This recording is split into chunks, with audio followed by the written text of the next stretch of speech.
We're going to call the select board meeting for Monday, February 13th to order at 6:01. Okay, first order of business is Brian McCormick regarding the nuisance dog issue on Hardscrabble Road. And I have to correct the agenda. Number 4, we have approved minutes of January 23rd and January 13th or 30th. It should be January 16th and January 30th. Okay. You want Brian to come on up? Yeah. Come on up, Brian. Here he is. You can sit right here beside Joel.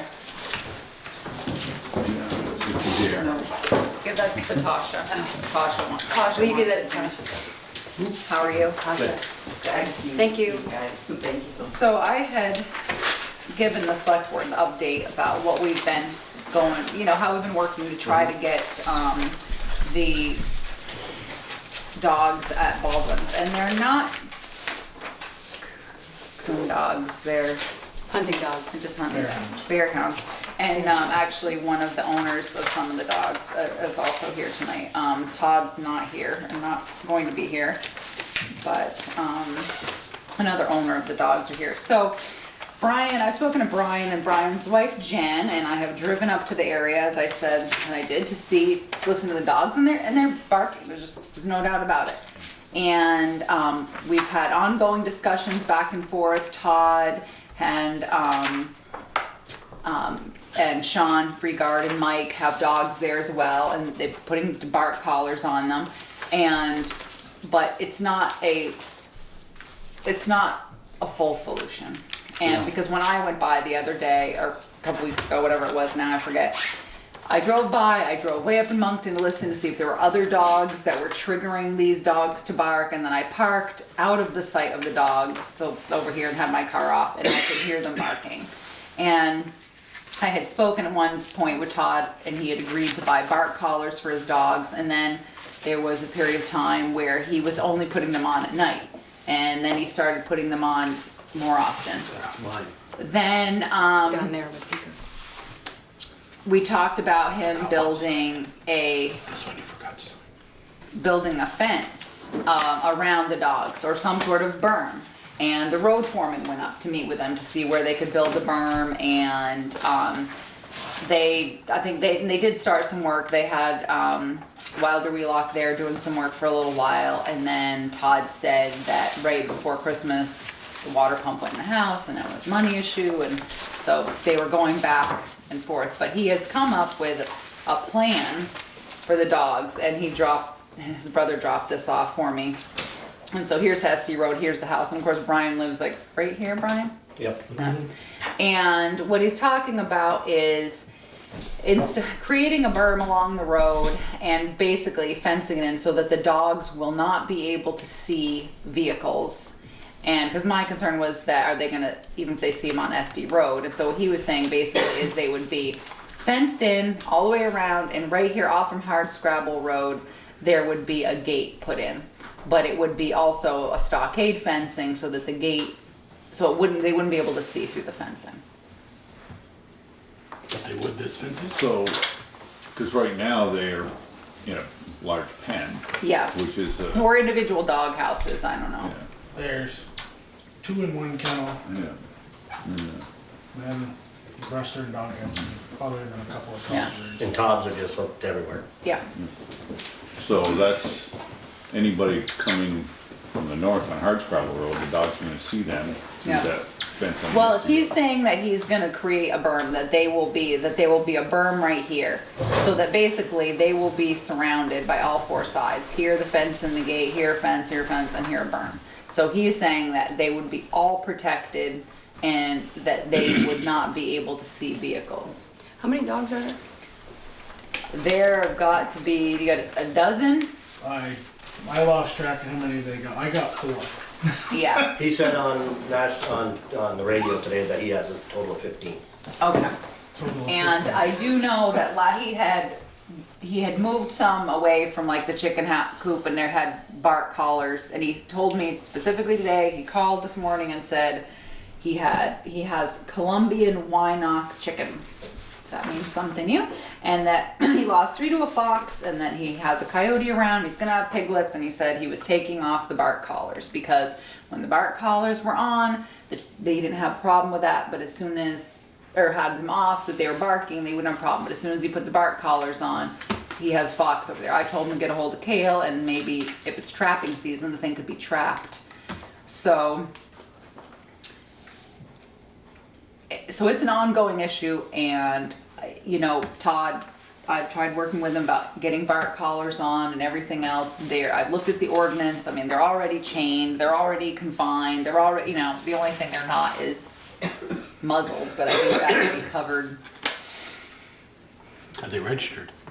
Yes. They all are Oh, registered. 15 of them? Yeah, I mean, and I will say that, you know, I know that the Humane Society has been called, or is called here and then gone up before, and these are not inexpensive dogs. They're not mistreated. These dogs are fed and they have hay in their dog houses, and the bottom line is they're hunting dogs, and They bark. they bark.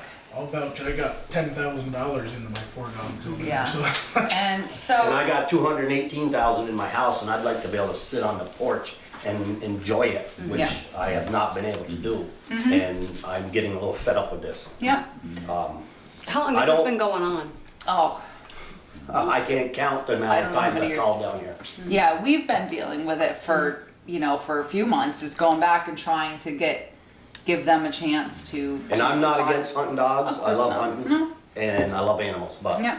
it's a fact that I pay my taxes, and I have a right to live there in peace. Yeah. And So, it's not peace. No, do you think by putting up the berm and fencing them in, that's It's gonna not stop gonna do them? it, no. No, It is not I was gonna just do gonna it. say, if they hear the cars going by, are they They're gonna gonna smell bark? something, they're gonna hear something, and they're gonna start barking again.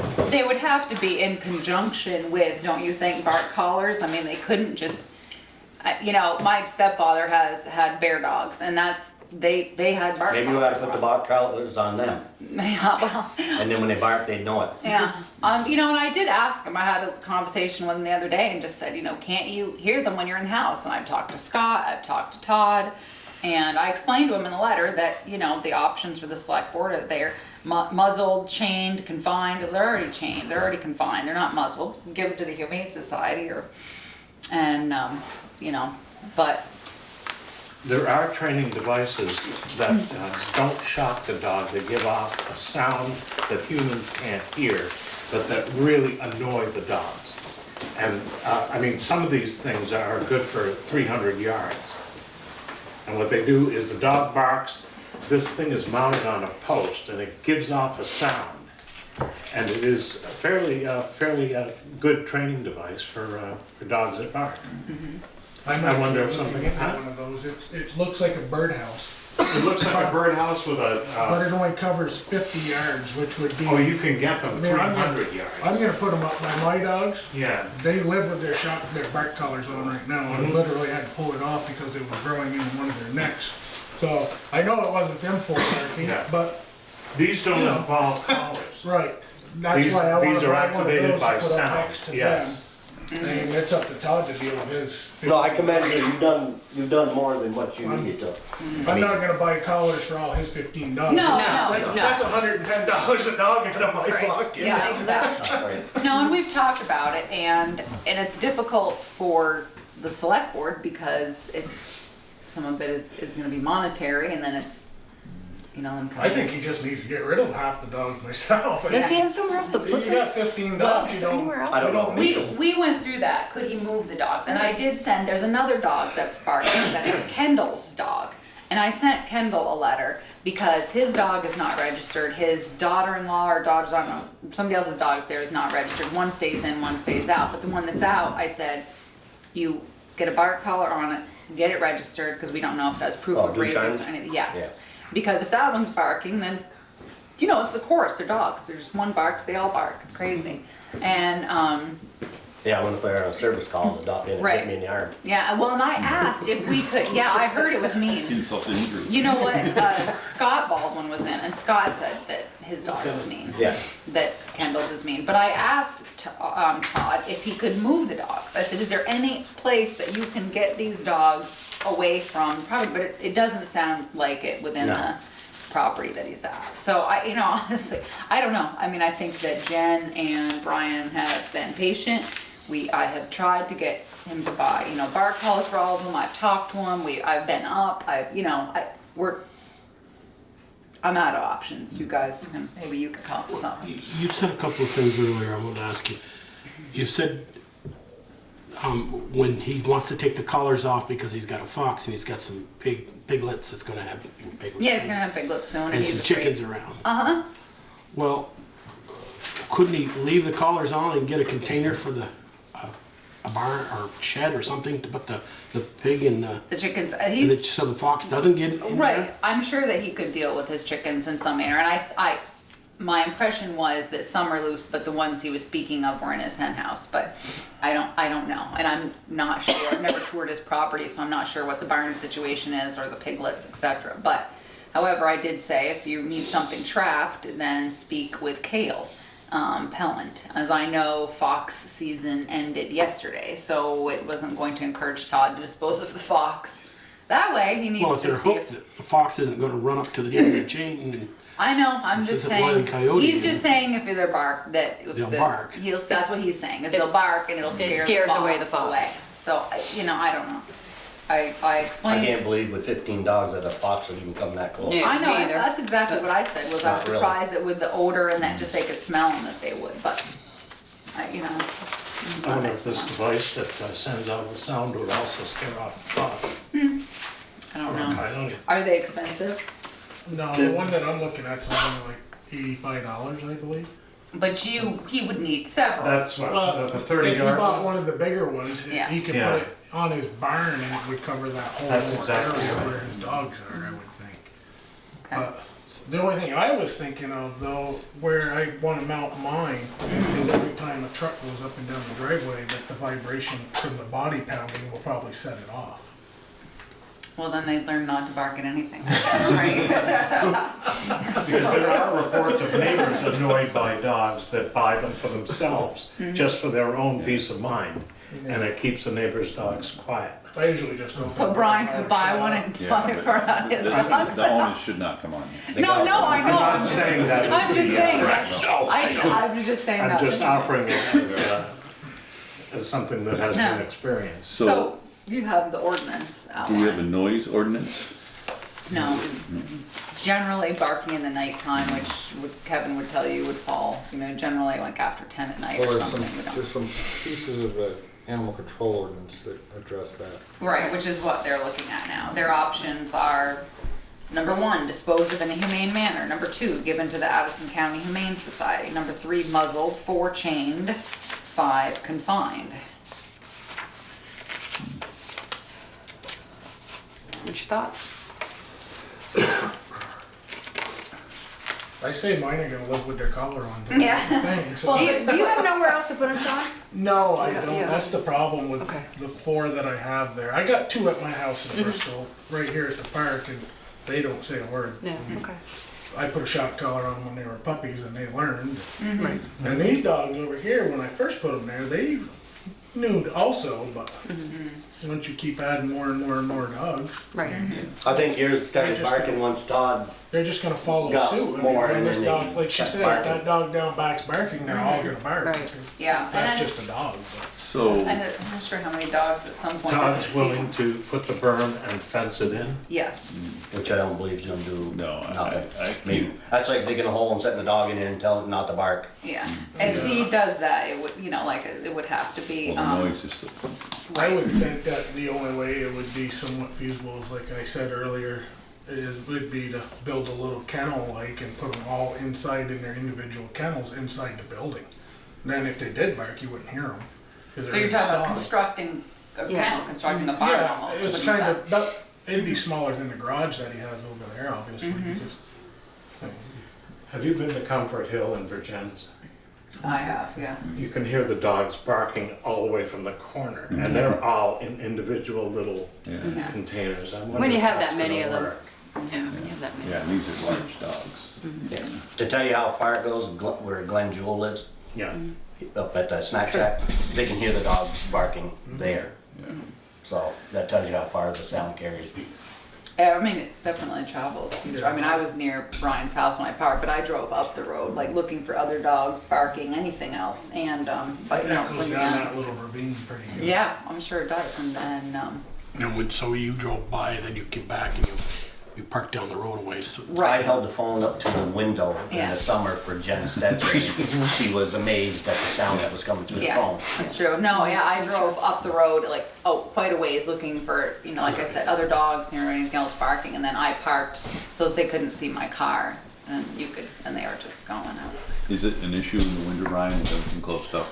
No. Not so much in the winter. Well, the weekend I was out, if I'm out stacking outside, wood or whatever, yeah. you just Hear it. Constant. hear it. It's constant. I mean, short of putting on headphones with a stereo in it, I mean, why should I have to do that to Right. live No, in my you own shouldn't. house? You shouldn't. No, you have a right to have some peace and quiet. So, I guess we have the authority to order him to put shock collars on them? yeah, muzzle, Or- yep. Or as Ted suggests? If he's got 15 dogs and he puts a shock collar on every dog, he's gonna have to go to the bank for a Yeah, loan. yeah. These things, these devices that emit the sound, carry and cover a wide variety of, a wide number of dogs. So it's just one device controlling a whole bunch of them. Right. My buddy Norm, back when he was alive, had to do that in New Haven for his beagles. And it worked pretty good. He put it right on the corner of his kennel. They learned after, I mean, it takes them a few weeks to learn. I mean, I don't like the dogs being shot, but if you want to try your way, and then if that don't work, then go back to the shock collars. Yeah. That's fine. I mean, just whatever's gonna work, something. And you're saying that takes a few weeks to work. Yes. They have to Once you get learn, set up. When they Right. bark, So they have to same put thing with two and two shock collar. together. Right, of course, The yeah. shock will make them bark. Initially. Mine have learned, of course, being bear hounds, so you have to train them off from trash, Yeah. that when they hear the beep that it gives for the first thing, that's it. They don't figure push out, it. oh, Yeah. next They know thing's what's gonna coming hurt. next. They It know took what's a coming while next. for us to recognize that. So It took a few years from maybe you want them to buy one of those and do this. They know. Oh, that's what I was gonna say. But I think the problem is you just gotta put the collars on them. Right. I thought he said he had bark collars already. On For some. all of them. He Oh, I does. thought he had them on Some. all, just, okay. I can tell you, I know that I took Right. them off of mine because, like I said, they were growing into their necks. Because I was just leaving them on 24/7, and you can't do that. You got to give them a little break. But I put them back on now because Todd called me the other night when the dog started barking and said, "Well, we're going to get a complaint," and and I did. So I mean, I put the collars back on. So. So do you wanna have him put the fencing and the berm around and purchase the, I don't think the fencing and berm's going to do That's, anything. no. like I said, that's like digging holes in the dog ear. They'll and bark yelling at out what the they back. hear. I mean, they don't have to see it if Right. it's. Yeah, And here. it's really not the dogs up on the hill that are doing all the barking to start with, because those are my four. Yeah, There's others up there Okay. other than mine, but Kendall's dog. I think it's the group that is down back. So that's what you so that would wanna save him order money to from do. doing that, but put that money into buying this and see if it works. And give him a deadline. When does he have to have it done by? So, Tomorrow. well, do you Well, need he won't get to- it that fast. Tonight, I can call him tomorrow and send he- him a follow-up letter. So tell him by Friday, this Friday, he needs to have this. I mean, because At he's least gonna have to order. order it and get least it order. here. Right. Yeah. So you could give him 10 days To order it and have it order installed. I was gonna installed. say March 1st. Yeah, I was gonna say March 1st. They're available from Amazon. You can get overnight shipping. Yeah. I was gonna say. So Okay. they. So have it. I mean, I don't mind giving them time if it's All right. gonna, Okay. something that's So- gonna work. You've been So putting just up with tell this him for- March Yeah, 1st, he I has to mean, have it and yeah. installed. Have It has to be some- installed. Something, whether it's Measurable- shock collars or the A combination of the audio That thing. and shit, yeah. I can, and I'll look that up. I'll Google that to see what it is, so I can describe it to him and let him send him a picture. Plus, he'll know. But if you take the shock collars off, Yes. to Ultrasonic. protect his chickens, it ain't gonna do any good. No. Right, Right. ultrasonic, and he has to keep his collars on regardless of his chicken and his pigs. He can Yeah. deal with Yeah. chicken and pigs, whatever. That's Put him in another a good issue. barn. Yeah. Put in barn. March 1st, he has to own this thing and have it installed. Right. Yes. And how long are we gonna give it? Well, let's just say if we do March 1st, give it a month, and you'll know by April 1st if Right. it's gonna work or not work. I'm sure we'll hear if it doesn't. Well, I can, yeah, so either I'll call you, I'll put a note on my calendar I don't to know. call you. If you haven't heard from him. Yeah, and, I mean, I've been pretty patient, I mean. yeah, and we've tried. And mean, I know you've tried all kinds of things, and I thank you To for that. see if we There's can gotta get- be something in the literature that accompanies these devices that tells you how long it takes for the dogs to behave. Okay, Right. And why wouldn't we use that as Okay. a, I can read the literature Yeah. and then I'll put the date accordingly and I'll copy you on the letter so you know what we found out. So April 1st, read literature, cause it may be 6 weeks, 8 weeks, Yeah. to see time period. 6. I would think if they got half a brain, they should learn quick. Yeah. So, okay. they're not bred for their brains. I had bred through the brains, or they wouldn't be there. Okay. How many are used during a hunt, or like this weekend, I guess they had a coyote hunt. Yeah, he's a bear. Oh, these were. Well, yeah. Do you take all yours out when you go, Sean? The only one I usually don't take is the little white one there. She runs coyotes with us. Yeah. That's more or less a house dog. So 3 of them or so? Yeah, my 3 always go. And how many does he take? How many he goes? You don't know. I usually see them on the road and they got 2 truckloads. Okay. Well, could be taken. It must be Okay. the ones that come up our way. All right.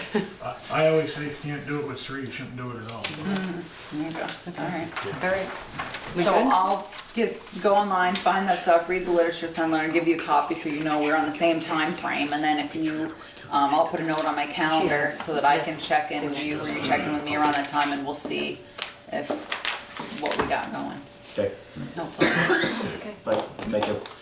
Thank you, Ryan. Thank you for coming in. Okay. Thanks, Sean. Okay, so before we start going over the 32 North Street, I just want to make mention, we had some concerns about Peaker being involved. Since this is a new, what do we call it? Process. Peaker has no information, no more than anybody else will have at the public hearing here.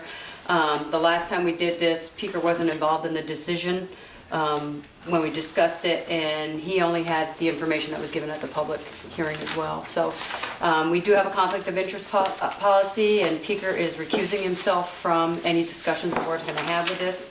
So he is going to be a member of the public and going to excuse himself from the table. Can do. So as you can see by your schedule, trying to give everybody 15 minutes.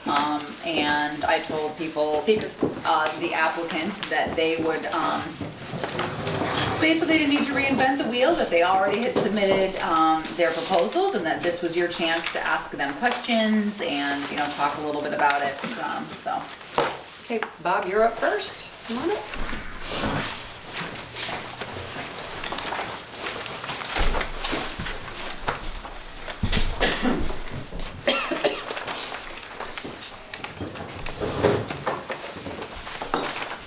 Hi, Bob. Hi.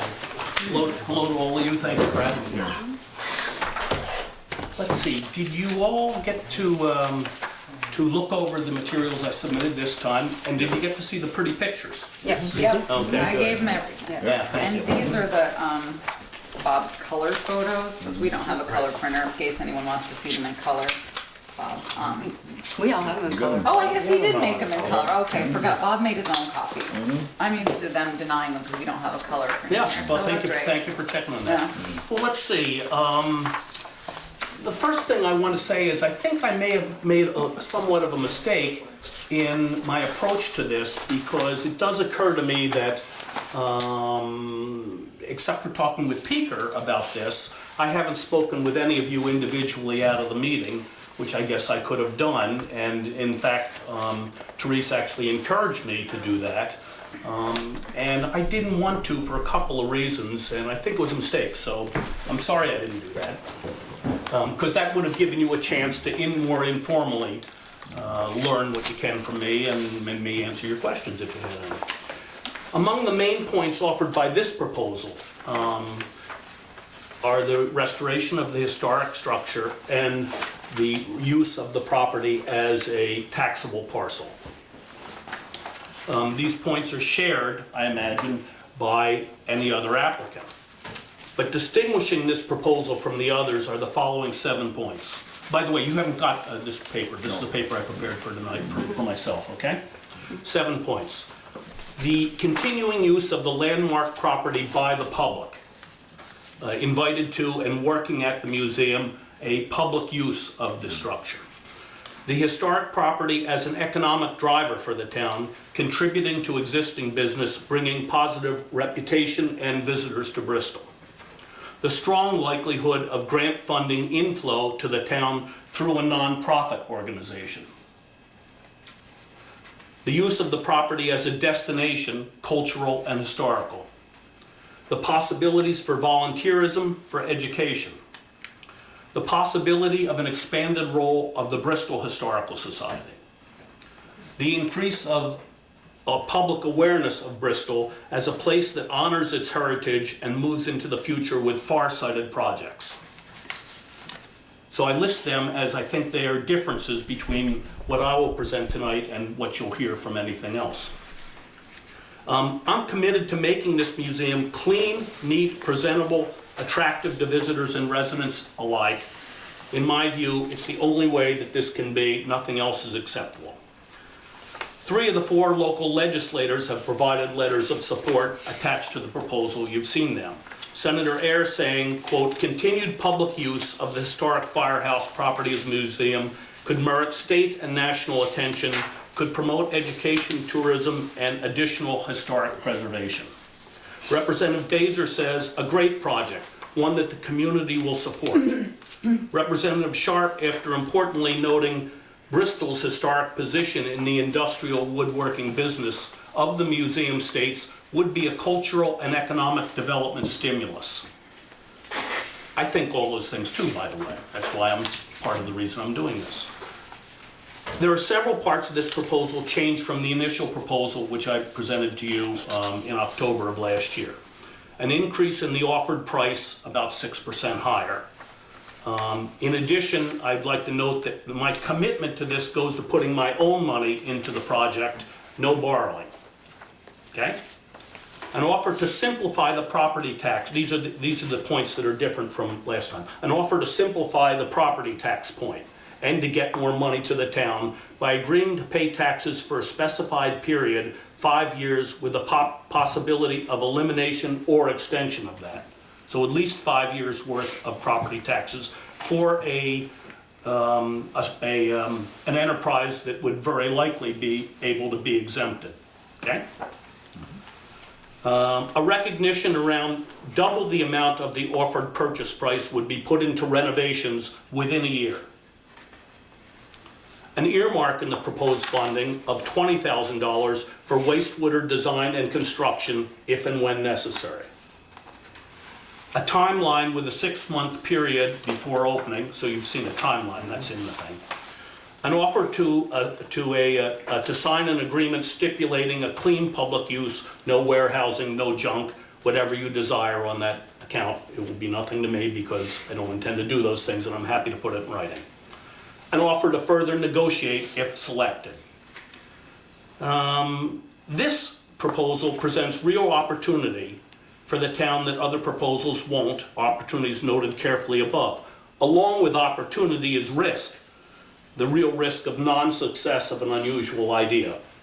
But the risk is secondary to the opportunity and is mitigated almost completely in that if the museum is not successful, the property can be utilized for either another public community use, and several have been suggested to me as possibilities for me to pursue, or B, used as either like or similar to the other presentations, the other proposals that you might have here tonight. In other words, I could use any of them as a backup plan while giving the opportunity for the public use. In essence, there is more opportunity and no greater risk as compared to other solutions. In addition, and new to this proposal, I would welcome the town's participation in this venture, and I would offer a permanent town seat on the board of this museum if desired, and I hope it would be, okay? That would be nothing official for the town to do, but a representative from the town could sit on the board. The museum will have the purpose of demonstrating New England's role in inventing, producing, and using these machines when New England was the hotbed for this in the country and in the world, a role that hasn't been largely recognized in history except to a few. And our town, among all the others, can have the opportunity to demonstrate this. Let's see. I'm very much surprised by the amount of enthusiasm for this proposal, both locally and far away. I put a note on this venture on Facebook a few days ago, and I just said what I have the note with me if you'd like to see it. I just said what I was trying to do, and I asked if there were any questions. I did receive a few questions, 2 or 3, but the note received as of yesterday morning, I haven't counted since, 104 positive responses, no negative responses, that came from at least 18 states and 2 foreign countries, okay? And I can't identify the location of many of them, so I suspect there's more states, okay? This was an overwhelming positive response. Similar strong interest is expressed by those I meet on the street and discuss this, or in stores. I put the same note on the Front Porch Forum. Some of the responses from the, this is a list, I could just pass it around, I only have one copy, of the names supporting the museum idea from Facebook.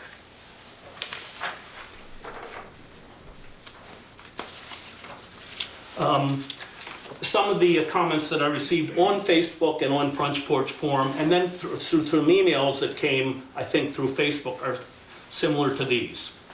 This is a 2 pages of comments.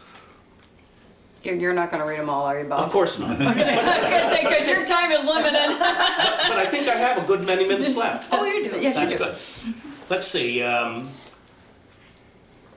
Robert, I think there's a point to be made about what each choice brings to the community. Your plan benefits the community, while the other plan benefits primarily one person or couple. I would think the museum has the potential to draw more people to town spending money at other businesses than a B&B. Bob, I'm seeing much support on Front Porch Forum for your vision of a woodworking machinery museum in the old firehouse. I hope very much this will influence the select board in favor of your proposal. For my part, I'm all for it. Hi, Bob. We probably won't be able to attend tonight because of the weather, but we are happy to be included in the list of supporters. And by the way, I didn't solicit a list of supporters. I just made it up after they supported it, I guess. A museum? Absolutely. They all start with a collection, and I believe yours is unique. This one was a good one because it's from a childhood friend of mine who was now retired, a higher up in the Boston Museum of Science. So I was pleased to see that, and unsolicited. What a wonderful idea. If anyone can do it, it's you. Best of luck, Robert Bernstein, on the Antique Tool Museum. It's a great use for the old firehouse. I hope you get the nod. Good luck. We're all rooting for you. A worthy undertaking. How cool. Good luck. Good luck, my friend. Bob, I am in support of this idea and believe you would do a meticulous job of organizing, displaying, and promoting these objects. I'd be interested in contributing masonry if any needs doing, says a well-known Middlebury mason. Great work. I hope the village supports your idea. What an interesting way to preserve your town's history. Seems like a no-brainer to me. Good idea. We'll be in line to visit. I think Bob Bernstein's idea of a museum at the old firehouse is a great idea. Bob, it's a marvelous venture, and I wish you the best of success. Remembering the context from which our community has arisen and evolved is priceless. I like your idea of using the old firehouse as a tool museum. There's a successful one in the little village museum near our cottage in Burgundy, France, even though there are many fewer do-it-yourself people here. When my husband and I ran a little antique store on Main Street a few years ago, there was a continuing interest in old tools. Bob, good luck. I think it is a great plan. Doug Corkins, longtime Bristol Selectboard member. This is a grand idea. Look at what Shelburne Museum has done for the state of Vermont, for example. Bristol, with its history of mills, is the perfect location. It would be a neat attraction to have in Bristol and a creative and publicly oriented use for the old firehouse. Preserving history with machine equipment from a time period in a town where sawmills, lumber yards, factories in the area, from the box factory, Van Rolt, Johnson Lumber Mill, etc., there's many more listed here, is doing right by the historic Munsell Hose Company building. Happy to see you're in it to win it. Thank you for all you do for Bristol. Bob, your idea sounds wonderful, says the children's librarian at the Lawrence Memorial Library.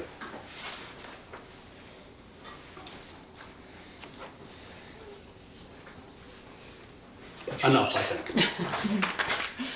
Here's your list, guys. Thank you. Let's see,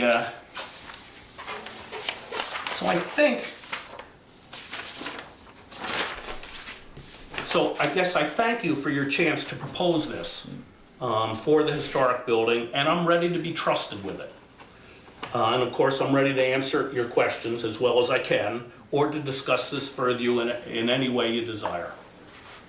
I have a question, Bob. Yes. Last time you were here, you talked about extending or requesting the downtown designation to include this building. Is that still, that was going to help you with? That would be desirable, but it's not necessary. And I have no plans to move on that. You didn't have it anywhere in your Yeah, packet. right. Thank you for asking. Yeah. Ed, you got any questions? Not really, I'm, between this and the last meeting, I think it's pretty well covered. Do you guys see how pretty those machines are and how attractive they're gonna be with your color pictures there? Okay. Joel, This do you have any was questions? much more thorough than the first. Yeah. Thank you, I'm glad you think so. Yes. I yeah, I do have one question. Yeah, thank you, Joel. On your first year timeline, you've got down immediate upon purchase, email structure. Then you go down a ways and it says, month 3 after purchase, exterior painting of the building, installation of a signage, historical front door renovation may be possible at this time. Yes. And then I go over to the next page, answer to the town application form. Yep. And you state there that, where am I looking here? There's a budget and timeline on the second page of that. Is that what you're looking for, Joel? Signage, paint, no, changes to the exterior of the Yeah. property. Minimum, no changes to the footprint or current 2 buildings on the property with possible exception of cement ramp from the existing doors to North Street. Place the existing vehicle door on 1897 building or a replica of the 1890. So one seems to counter the other. One says possibly at this time, and then the other one says. Oh. That's what I'm just. Thank you for asking. So let me clarify. confused. All I mean to say is I'm not sure it's at that time. I'm definitely gonna do it. You guys require it and we think it's good. Okay? It was only the time period that was questionable, not the work. Okay. Okay? Thank you. And partly, let me say that there's some detail behind that, which is a very likely way to get that done with this kind of project is with a state grant from the Division of Historic Preservation, and their grant period doesn't start at that point, okay? That's why I've left it that way, okay? Okay, thank you. Thank you. Bob, I do have one question. You said you put 20,000, you're gonna put 20,000 away for wastewater. So your plan is not to do anything with the wastewater until something goes wrong, or you think something goes wrong, or? In essence, that's the answer. But I am, let's see, I am more convinced now than I was when I spoke to you before that probably dealing with it is a better idea than not. It's only going to increase the value of the property. It's probably going to have to be done. So where you may remember, I said last time I have a step-by-step approach. I said I'll try it. If it and by the way, I always said it was going to have, I believe, less flows than was current with the fire department. So I thought that had a possibility of some success as is, and even so, with less flows, I thought if that didn't work, I could try a porta potty for a while. If that didn't work, I could build some kind of holding tank for a while, have pump outs, and if that didn't work, I could redo the whole system. At this point, I think it's probably better to redo the system. That's why I'm not committing to do it at first, but I'm making sure there'll be money to do it, okay? That was my question. Okay. I suspect that the state is gonna require you to do something. That's what I was Before gonna you're gonna say. get a certificate of occupation, I could be wrong, but. Yeah, thank you. Anybody have any other questions for Bob? No? Okay, thank you, Bob. Thank you all very much. Thank you. Thank you. Bill, you wanna come up? And you got these, I think, so he's done, but hopefully this will just in case he wants to use it as visual aids. So you should start.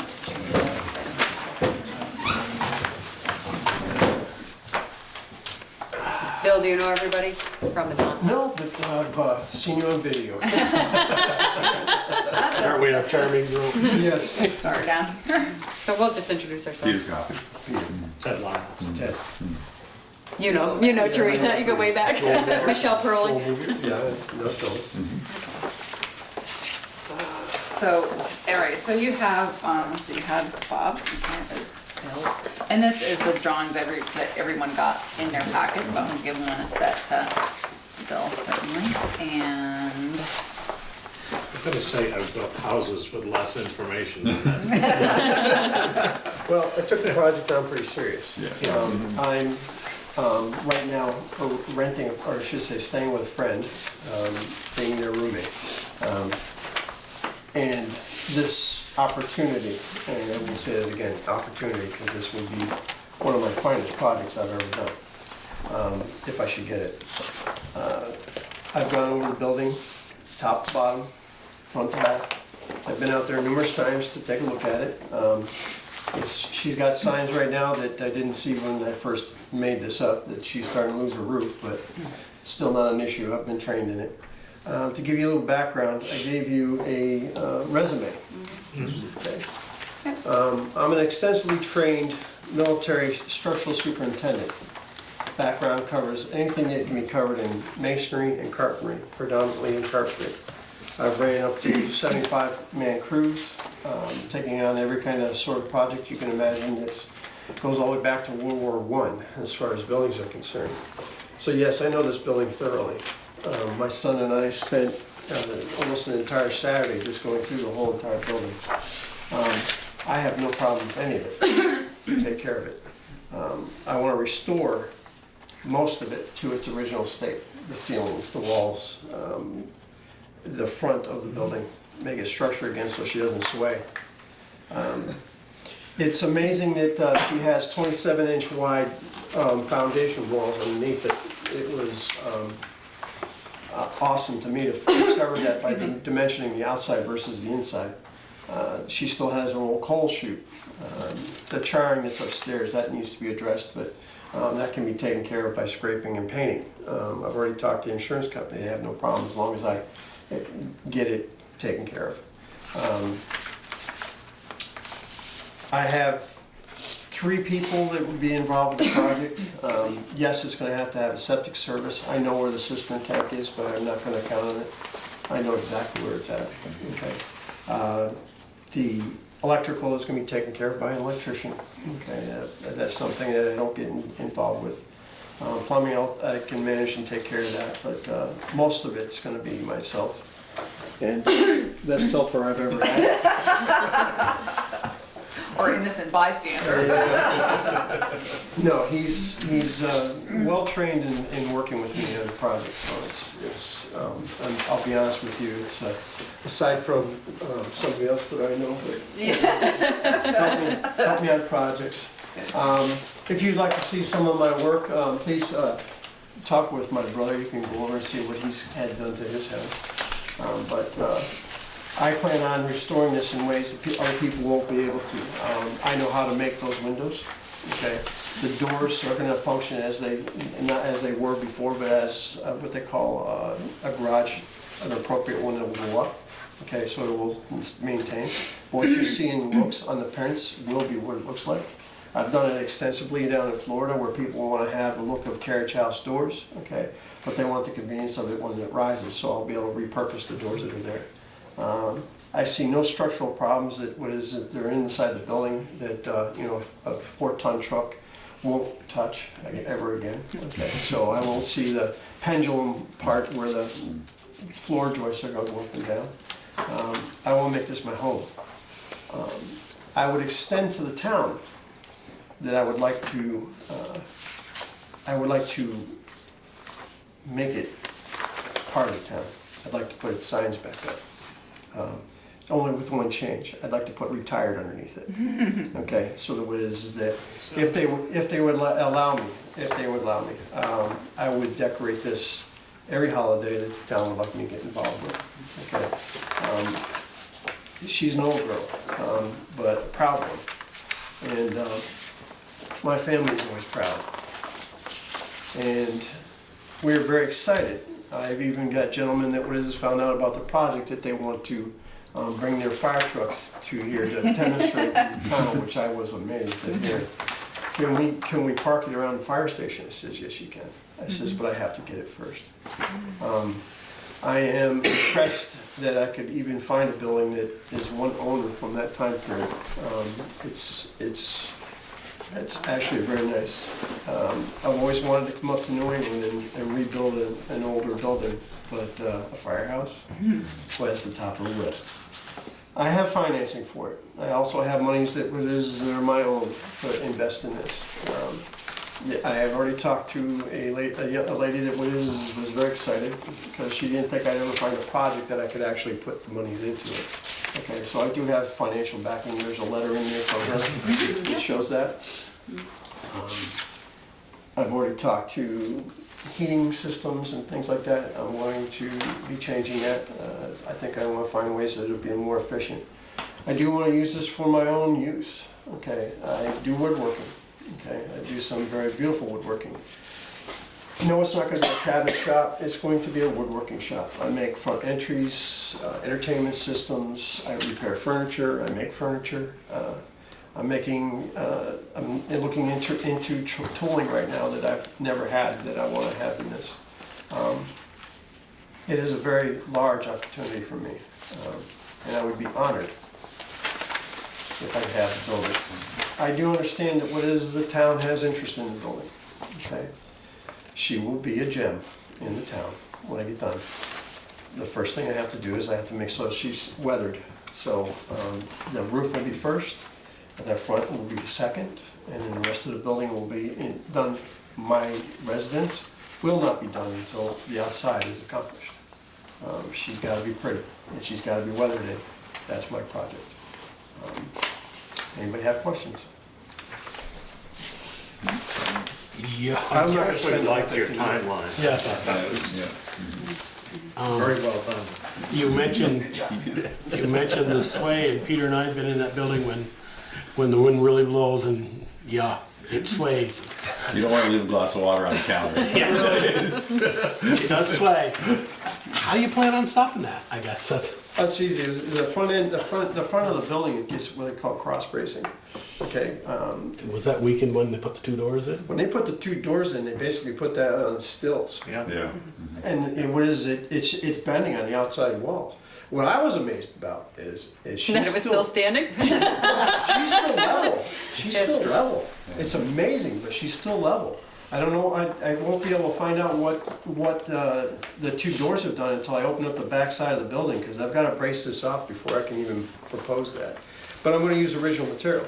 So what I'm going to do is you'll see actually 2x material to put it back in. I want to try to accomplish the building so that what it is let's just say somebody takes it from me later and they want to put it back. Okay, the walls are going to be all accomplished so that what it is that they simply come up. The ceilings won't be intruded into.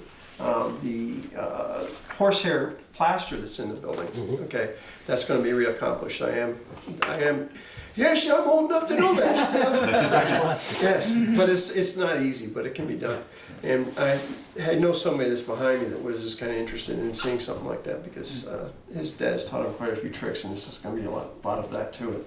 I also didn't want to put in my proposal, but I'd like to make a bell that go back up in the tower out of PVC.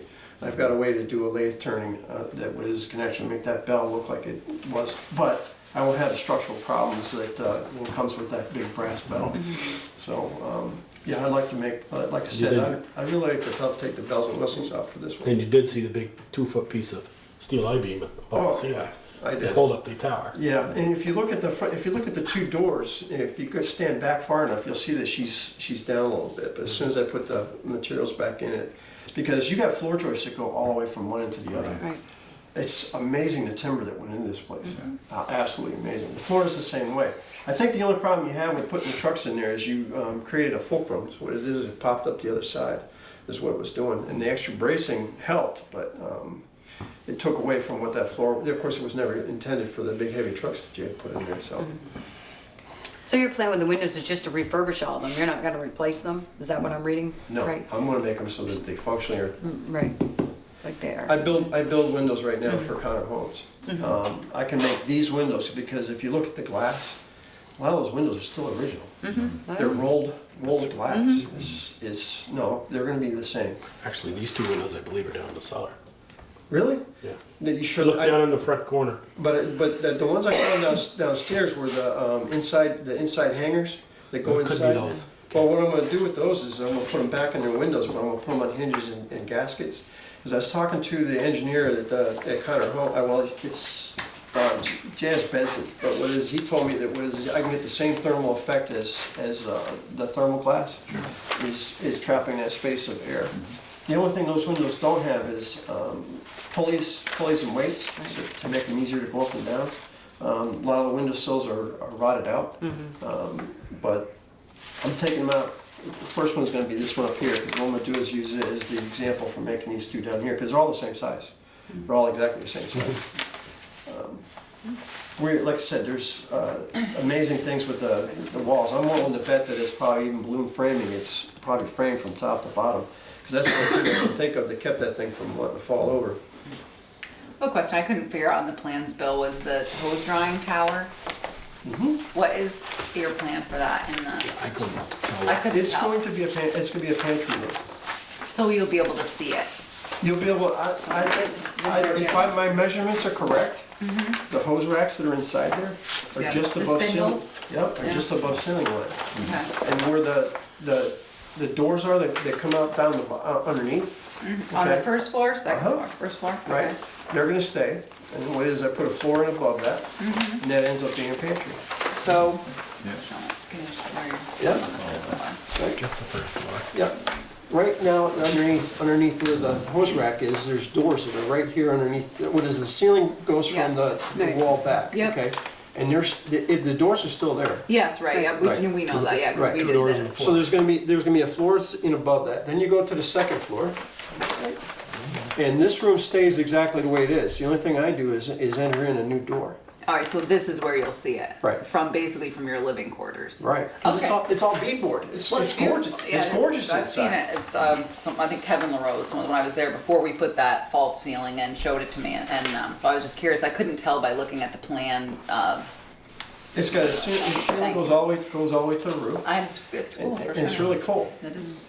And it But has- what it is, I'll be able to expose it better for the sake of people to see it. Because Yeah. I don't think, it's either that or I take it down for the sake of bringing it to the firehouse. But I don't know if they really want something like that. But Well, they wanted it, but I wouldn't let them take it out because I was afraid it's the only thing holding the building sides together. So you can't take anything out. So they wanted the rollers. They wanted the spindles The for the spindles, hose, and I'm like, rollers, no, the hose no, roller. I don't know what's gonna happen. You cannot take it. No, nothing structural. But anyways, but it is beautiful. I was just curious what your plan was. it's kind of up to the town. If they'd like to have it, I'll be happy to take it out for them safely. Structurally, it doesn't do anything, by the way. No, I It's wasn't. pivot. I wasn't testing No, that's that okay. theory. I'll tell you that That's right now. She didn't want to be I responsible. was like, "Don't touch it." Any other questions? That's my thing. Okay. Thank you, Bill. Appreciate it. Thank you. I'll hang on to that one in case someone's wants me. Thanks. Peeker and Heather? Or Peeker? Heather's staying back. I'm not driving the bus.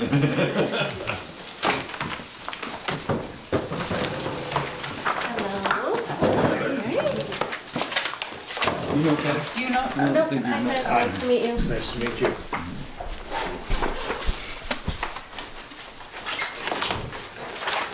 You need me to start? Sure. So basically, I just want to refresh the timeline that we set, starting with the fact that there's not a septic, that the rear station would come down, perk test done, septic design, so that we knew what we could accommodate for bedrooms. And then from there, tidying up around, getting rid of the concrete ramp, getting a new cellar floor in. We didn't put a timeline in as far as the front of the building, but that can happen could happen at any point. As it doesn't bother what we want to do inside, that has to go back to its original state. From there, our proposal is a bit unique in the fact that it does require a zoning bylaw change. And the idea there would be that it would be warned and made at the March 2018 meeting. That would, at that point, then we could move forward with our proposal of an inn, and that change would just be to allow for an innkeeper to reside in Bristol as opposed to reside on site, or a manager or innkeeper reside on site. In speaking with Labor and Industry, I think it answers the problems that the Planning Commission had when they talked about it earlier this year, in that anything over 4 bedrooms has to be sprinkled. So their concern of somebody buying up a bunch of properties and putting in a bunch of short-term rentals, I think is rather mute, because if you go more than 4 bedrooms and you have to sprinkle, the cost isn't going to be something that your average individual is going to want to pursue. The inside of the building is hideous. Well, we are planning on restoring the old tin ceiling because it's part of the character, and the floors where we can, absolutely. And you have my little drawing here. There. And that's a pretty good idea of our plan. The hose tower, like everyone else, wants to preserve it. You know, we do too.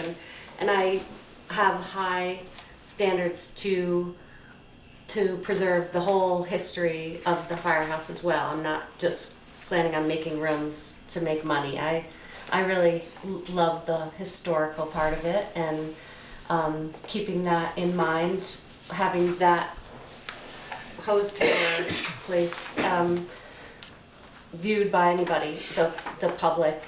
It's not in a bedroom. It's in a common area. Is that what this is? It's upstairs here. It's up here. Okay, I wasn't sure. Guest where you room could see number from 4. up in- All right, cool. But that's more of like a common area. Oh, awesome. All right. I really want everyone to know that that it's going to bring Bristol a lot of tourism. When we just got married in August, people were scrambling for places to stay at one point, and there was nothing available in Bristol, and it would be really a positive move to have some more tourists stay here, so shop at the other shops. And so what else should I add? Marketing plan? I do have a strong background in the bed and breakfast industry, and a lot of people and family that have a bed and breakfasts to learn about that part. I've never done marketing, but I know where to reach out. And you know, it's not a huge proposal like I was very impressed with the other two. Nice to meet you. Yeah, I'm a little scared to be up here. It's fine. But It's good. You know, The drawing is good. It's I very just laid want out. it to be a positive thing for Bristol too. It's not just for us. It's you know, for everybody. I think it would be a really beautiful building to restore and have the front door restored for sure, and get all that cement driveway out of there and do some beautiful landscaping, and I'm really excited to have that in our future.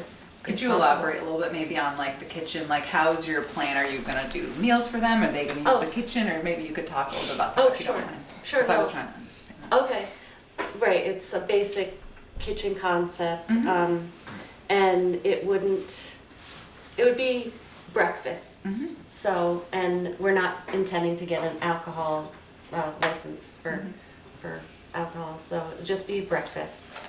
And then there'd be a shared fridge, you know, they'd have their shelves on the fridge, you know, just. So they could use the Kinda- kitchen if they wanted to cook, yeah. so, but you're gonna come in and make breakfast Yeah, for them, or like mix they- or whatever they wanted, that sort of Right. thing. Okay, that's what I couldn't tell, was if the kitchen was open for their use for Yeah. the guests, or if it was just Well, your both. plan. Okay, I wasn't sure. Excellent.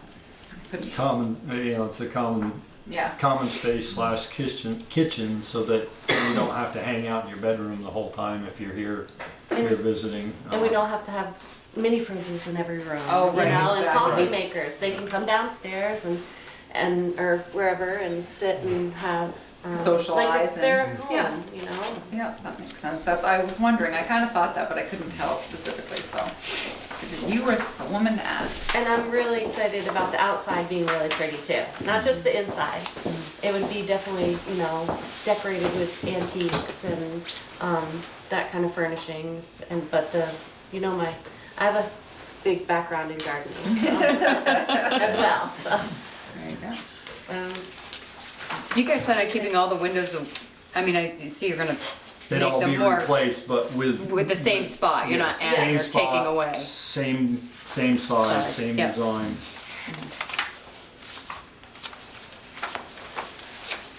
Peter, let me ask you about the zoning thing that they have to adjust. Now, that's different than what they're doing this year? Yes, because Okay. the way the zoning is worded right now, the manager or the owner has to reside Reside on site. on site. And there was a request made at the public hearing to have that changed, and there wasn't much talk about it. It was actually myself and Carol Wells, because of the Airbnb Right, and Carol's Bristol Suites. suites, right. And there wasn't, it just came up that one meeting and it wasn't addressed, it wasn't asked again, so they kind of slid over it. And I have spoken with them and they're not opposed to it. They'd like to work on the wording if you were to move forward and accept our proposal. I just, I shy away from the idea of having the select board can do it in the interim for 2 years and then it's grandfathered, and I don't want to go that route. I'd much rather have it go to a town vote and have it prior to doing the inside of the building. In the event that it didn't pass, then it could always be a single-family dwelling. That's basically the only other thing that is zoned there other than a in-home business. Is it really necessary to take down Station 2 completely?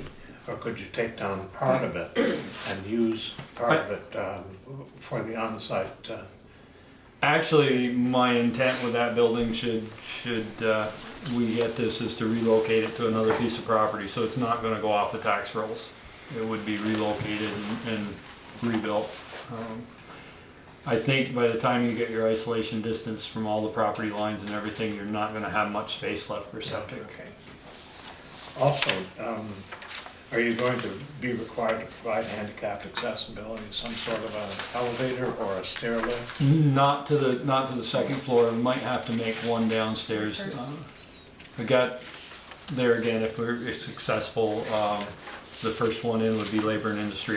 When I spoke with them, they said they wanted to make a site visit and they could go from there and better tell us what we needed to do. You only need a half-hour fire separation between the two floors, which he said you may already have with the tin ceiling and the hardwood floor, but without looking at it, he wouldn't commit. I certainly appreciate the fact that there aren't enough places in town to stay. We used to take the overflow from the Crystal Palace when they were really pressed. Wasn't my cup of tea. Any other questions? Peter, you mentioned earlier, you said you don't have to have a sprinkler because it's under 3 rooms? Under four Four and bedrooms. They figure 4 bedrooms, double occupancy. Over 8 people, you need to be sprinkled. Okay, so Because my original plan was. there's 4 bedrooms here, right? Right, So he's under. that's correct. So He's just at that limit. Okay. And like I said, I think that's the thing that, I think if the planning commission has had that information when they were talking about this, it might have made a difference in what they decided, because it just makes the cost, it makes it cost prohibitive for somebody who was gonna put in a half a dozen rooms in an old house to rent short term. They're not gonna sprinkle it unless they're serious about it. Now, it looks like you, with the back station gone, you'd have parking in the back, and the entrance to the inn would be in the back? No, parking is gonna be against the north fence, Okay. like diagonally, and then that would be the proposed septic and gardens. Okay. Is that And where that's the entrance is in the back? Yes. No entrance Yes. in the front? Yeah. Where the big doors are? Okay. And the windows are large enough for fire codes to egress, right? Yes, yeah. Yeah, they said basically if the fire department couldn't make it there in an hour, we had other problems. True enough. I could be out on another call. Anything else? All right. Thank you, guys. All right. Thank you. Thank you. Am I back up here or am I? Yep, you're back up. Just, it's on again, discussion on earlier presentation will come back on, Peter, later on the agenda, and you'll have to No problem. At least leave the table. yeah. Not the building, because you got more to do. You can't go home, then you have to, let's just restate the facts there. Okay. Michelle. Yes, Mike. Michelle, I neglected to ask, what is your procedure from here on regarding this? They're gonna decide later on in this meeting. I thought they might. Number 2. Well, we're gonna discuss it after. Figure out what they're- Yeah, what we're gonna do. Exactly. No, they won't make a decision in public session. We'll but just discuss it in Talk public. about what their process is next. Okay, Melanie? Melanie, come on up, have a seat. Thanks. You're okay? Melanie's here. attention. Yeah, Got to his attention now, didn't you? to request to hold a human-powered parade and festival on May 20 and 21st. Either or, I think. Or either or, Yeah, it was an either or, sorry, trying to get it on the, so.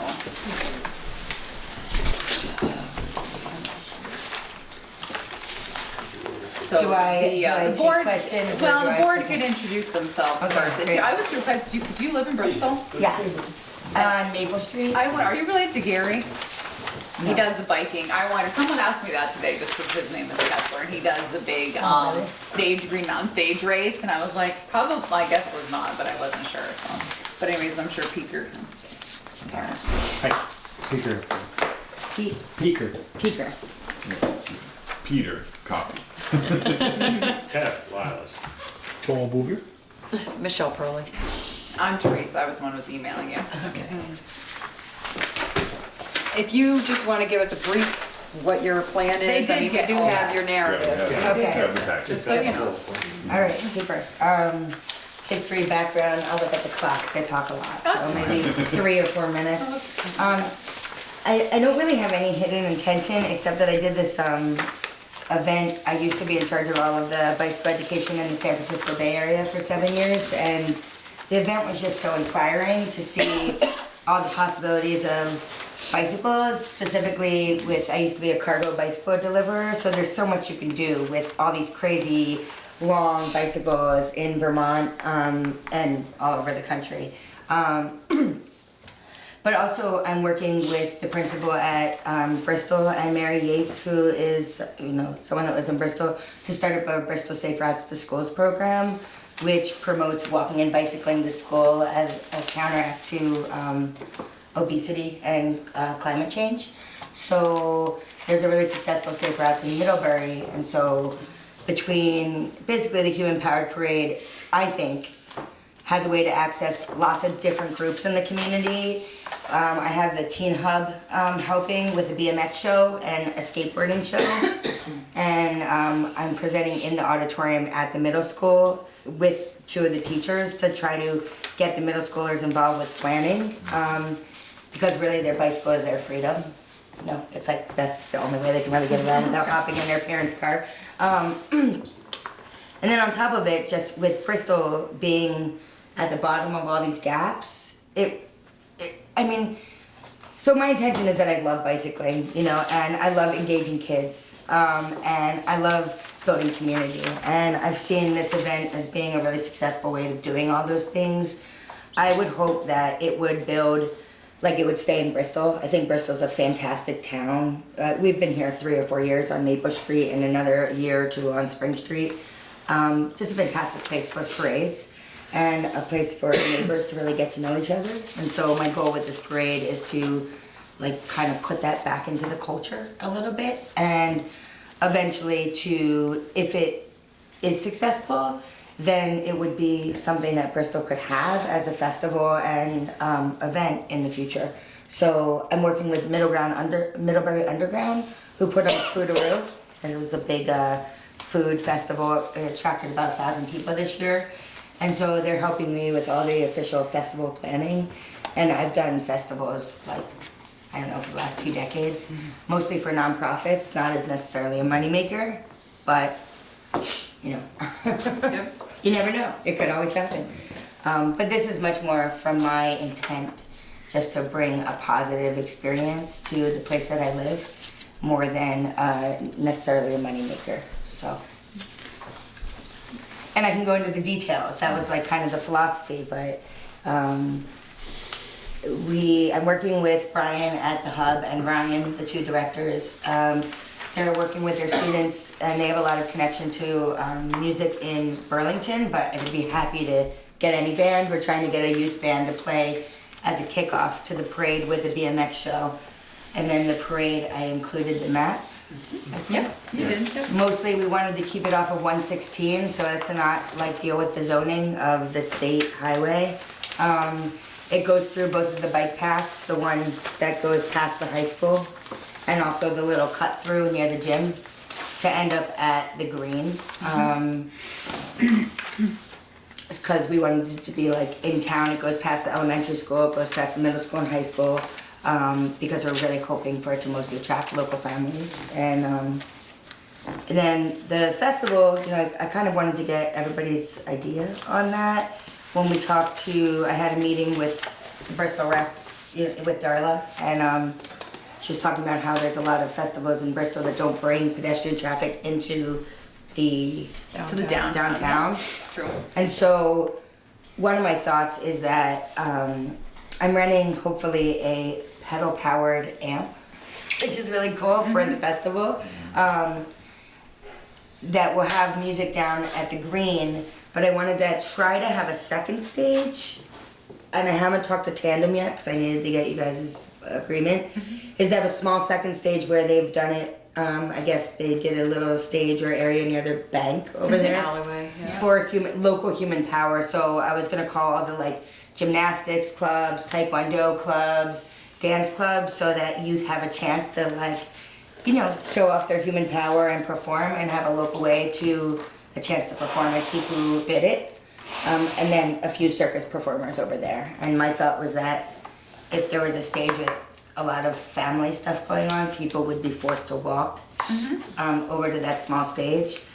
And then I was gonna reach out to the businesses and ask them to sell bike stuff. If they wanted to, if they had stuff that they thought would match the theme, and put it outside on the sidewalk. So it's kind of my goal to kind of bring people into the businesses. And do you have any idea how many people you're expecting when you based your revenue and expenses on? What did you base that on? For how many people? Expenses? Well, I mean, my budget, I just applied for the small and inspiring grants at the Vermont Community Foundation.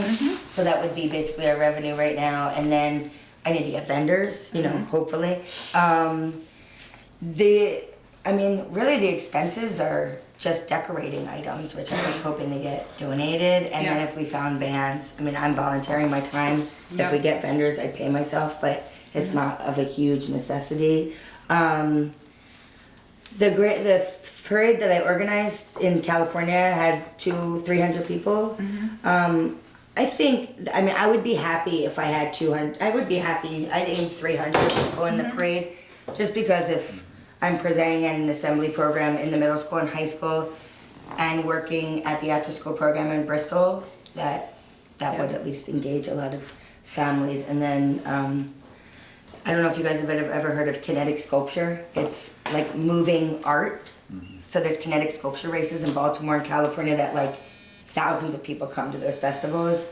They're really popular, so I was going to invite all the participants in Baltimore that come down from Boston and different places to see if any of them want to come up here. And then I have some people that are good with press to help advertise like kinetics, you know, the really cool bikes.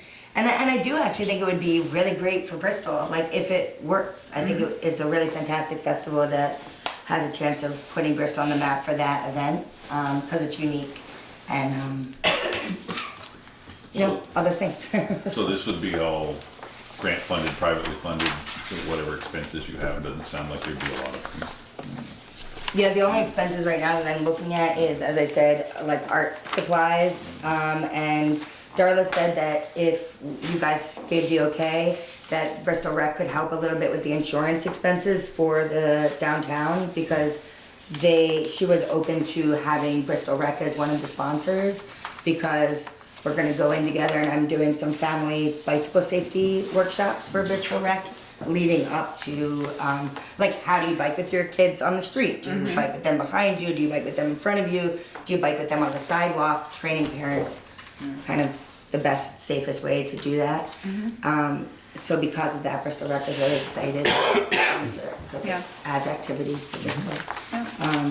Yeah, because when I spoke to Darla, she said that she was, you know, she was clear that she thought she could help you with advertising, but that was about it. She didn't have any people to sponsor, and obviously the insurance cost is significantly higher than the, I think you have like a $250. It's actually like over $2,000. So which if it wasn't a town sponsored event, would be required to be purchased through the TULIP, you know, program, which is through our insurance company for people to purchase. But that was based on 500 people, you know, 20 non-food vendors, 20 regular vendors, 20, you know, we were kind of trying to figure out how to come up with a number based on your proposal, so it was hard to see. I did notice that there's not an expense in here for police or for like portalets or trash removal, which is something that Ted has done for the July parade for years and years and years, and is well aware that those are other things that go with it too. So those expenses, I mean, I think that we can get expenses covered. I mean, the first year of something, I feel like it's always kind of throw it into the universe and see what manifests without being irresponsible. I mean, I don't mean to say that, like, but at the same time, you never know who's gonna come. The vendors are less likely to show up for an event they've never seen before. But I feel really confident because of working with Middlebury Underground, who put on Fruitaroo, which was a really, really successful new event in Middlebury, that we can get vendors and that people would donate money. And I was hoping by reaching out to Darla and also Bristol Core, that, and also the 5-Town Arts Council, I was gonna apply for a grant from them, that some of those basic expenses could get covered. The insurance, I think, would be challenging. I mean, and so that's why I was, you know, when I first talked to Darla, I thought that she had said that they could cover that part. And so that would be a great thing to double check. So. Where did they hold that event in Middlebury, just out of curiosity? Fruitaroo, right in the town green. Like, and nice. they started it, they had a bunch of like circus performers and music and Blocked off. They blocked off the road. Yeah. and it got, Yeah, I wasn't it sure was where it was. successful. I mean, they got a lot of people. Well, that's good. Yeah, I didn't know where it was. So I was gonna say they do the chili fest down there too. And then you guys are familiar with Locomotion. It's like the big statewide biking, walking advocacy group. They've also said that they would be willing to sponsor it, mostly so that helps with publicity, but they have a huge listserv. So I think that people will head towards Bristol if it becomes like an event, because bikers are separated sometimes, you know, kid bikers, family bikers, recreation bikers. It's nice to have a place where everyone can come together. And then the art is really kind of a unique thing to add on top of it, so. Melissa, This can I is just? good. Oh, sorry. Go ahead, Deb. This is going to happen in just over 3 months. And is there enough time? That's to- what I was gonna to put ask. the various That's why I got my aspects phone of out this? and I checked the Yeah, I calendar. really admire 2 weeks. your vision. I'm really wondering if it's possible. You must have a regular job that you do. My regular job is like trying to manifest culture changing events, and you know, they eventually pay. No, I direct programs for synagogue, actually, Yeah. is my job.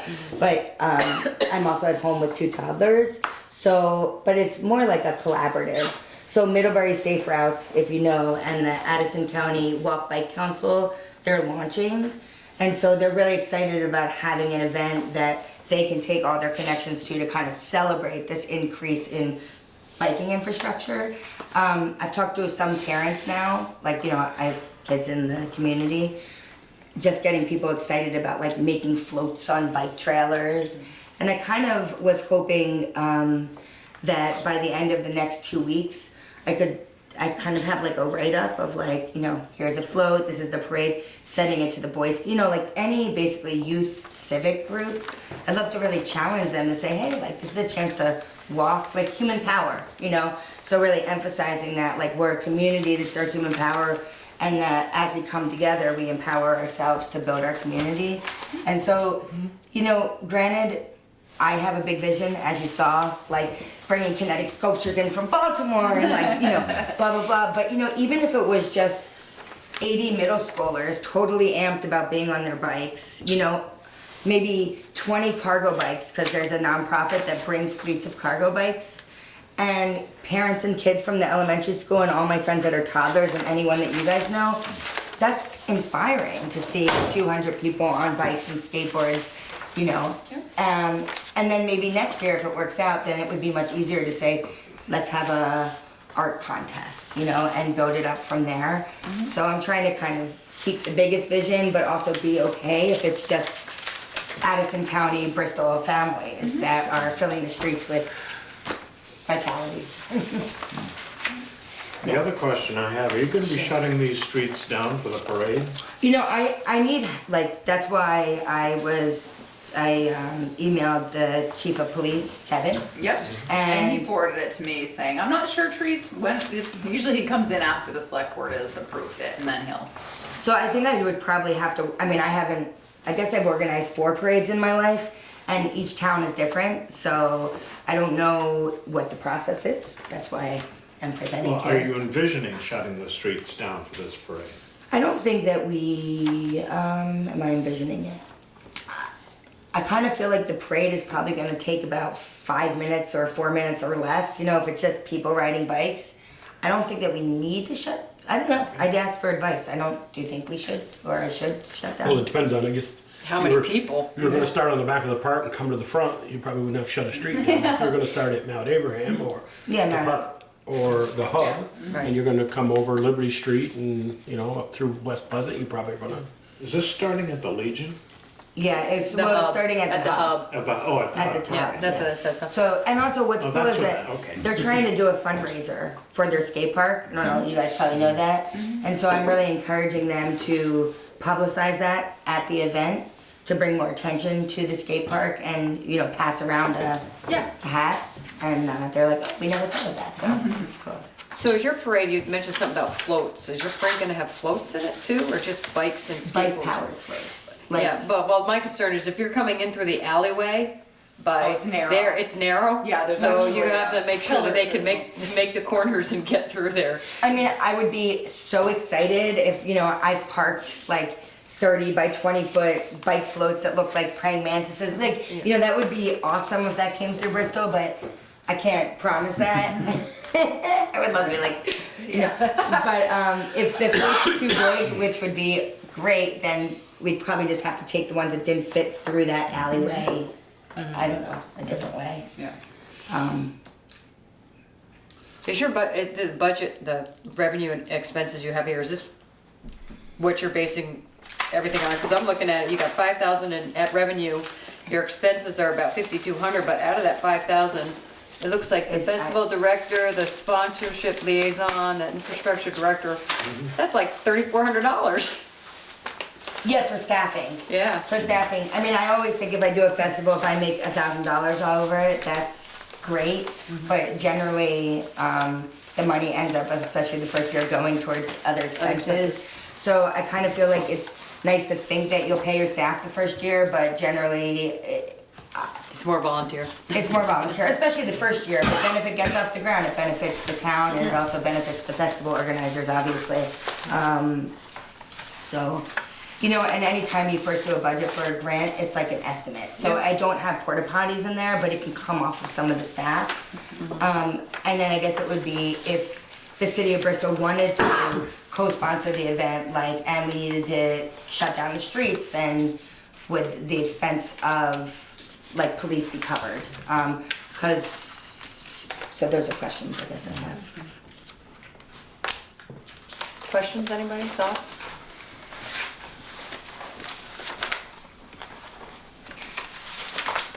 Well, on the parade thing, I think we'll probably do those streets with volunteers like they do for the 5K run. Right. I don't think we need a full police shutdown. And, so that's an expense. Right. that, Well, you're saying, Peter, if it wasn't West Street, you're coming out of the airport drive. Right, this yeah, way, yes. yeah. You're thinking Yeah, I mean- over Liberty and Yeah. up Yeah. West Plaza. and yes, have okay. somebody at the intersections to control traffic, Right. let them come through, and it's going to be quick, somebody's gonna have to wait more than maybe 5 minutes. 5, 10, Yeah, yeah.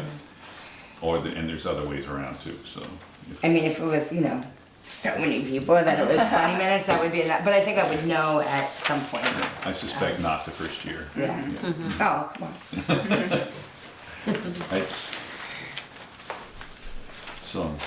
So we proceed, is there a form? Here's the question, is like, are we gonna make this a town, I mean, because she's gonna have to get insurance if it's not a town-sponsored event. I mean, we don't sponsor the 4th of July parade, so I can't see how we can sponsor this, right? We don't sponsor POCOG, so technically, I think you're gonna have to get the insurance, because we're not gonna sponsor it. But you're also gonna have to check with the chief of police for additional police presence, other than who's on call, and trash removal and porta potties. Yeah.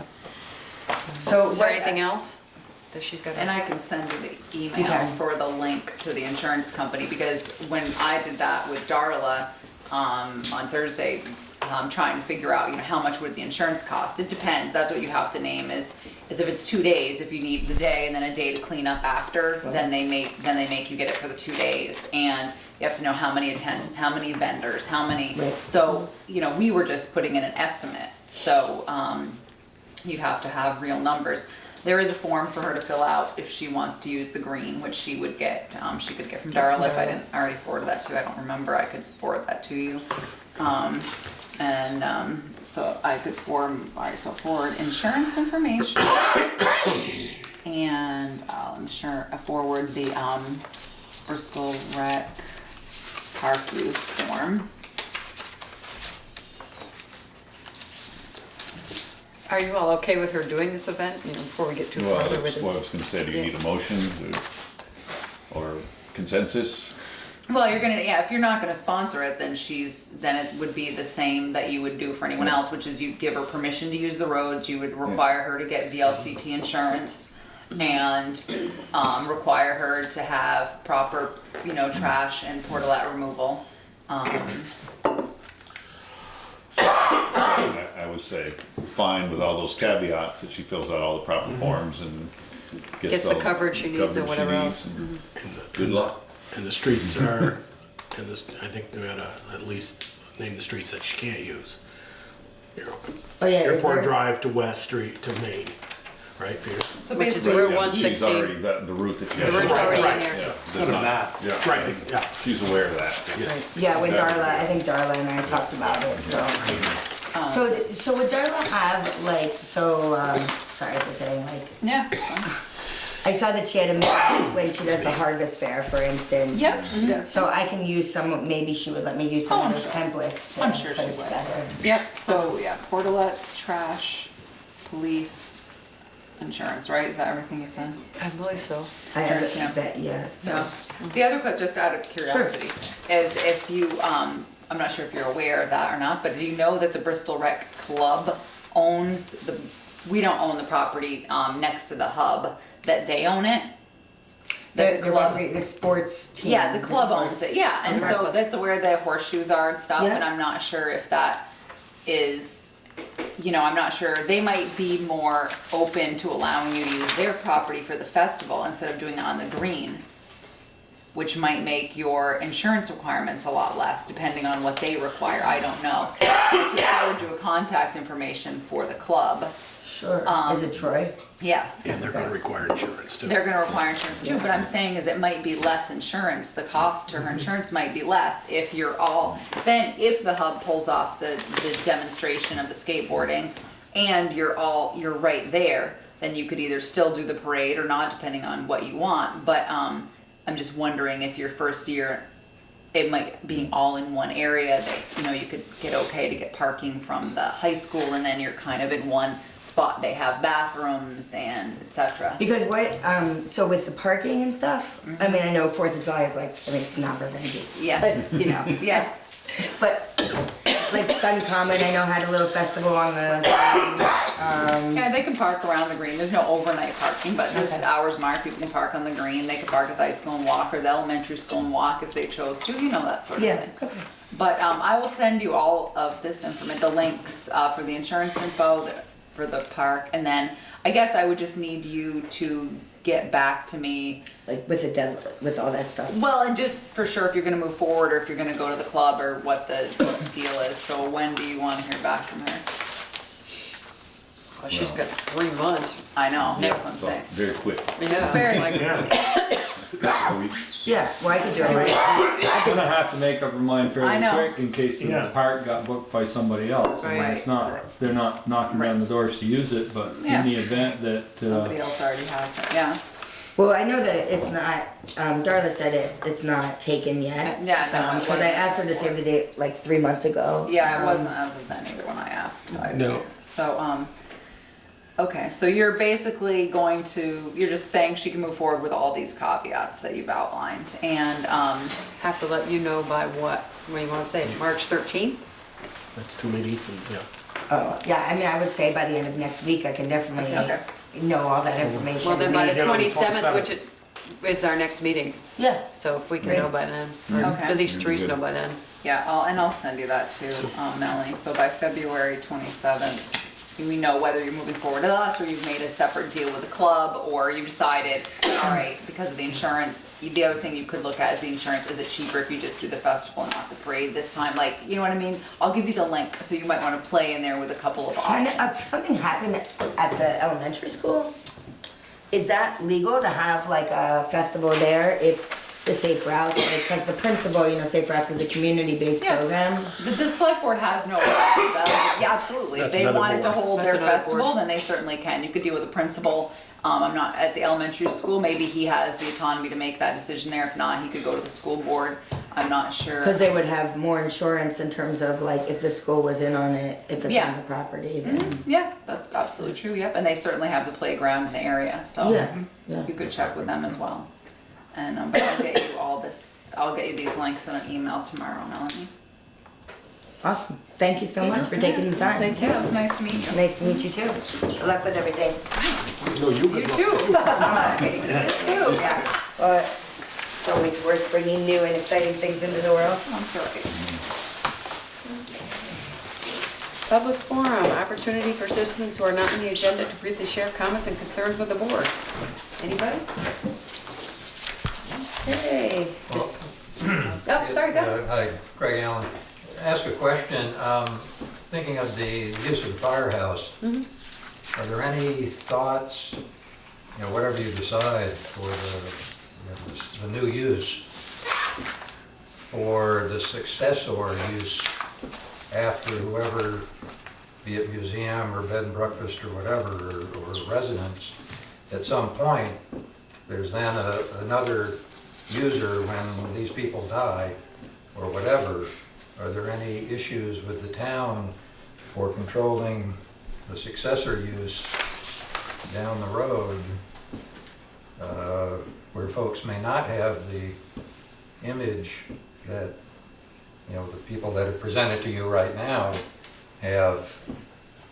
I've had the experience of my great aunt's farmhouse being trashed by a prominent person in Middlebury who should have restored it instead of renovating it. And I just wonder, you know, the children of the person who wants it to be a residence, you know, Bob, you know, whoever would take over the museum, etc. Does the town have any obligation to put in language that says we want to control usage number 3? No, I don't think, I mean, we had a discussion at the town meeting and basically the people said, sell it, no caveats, but the town has No, but put covenants on it. You're trying to control it a little bit, you know, in a positive way.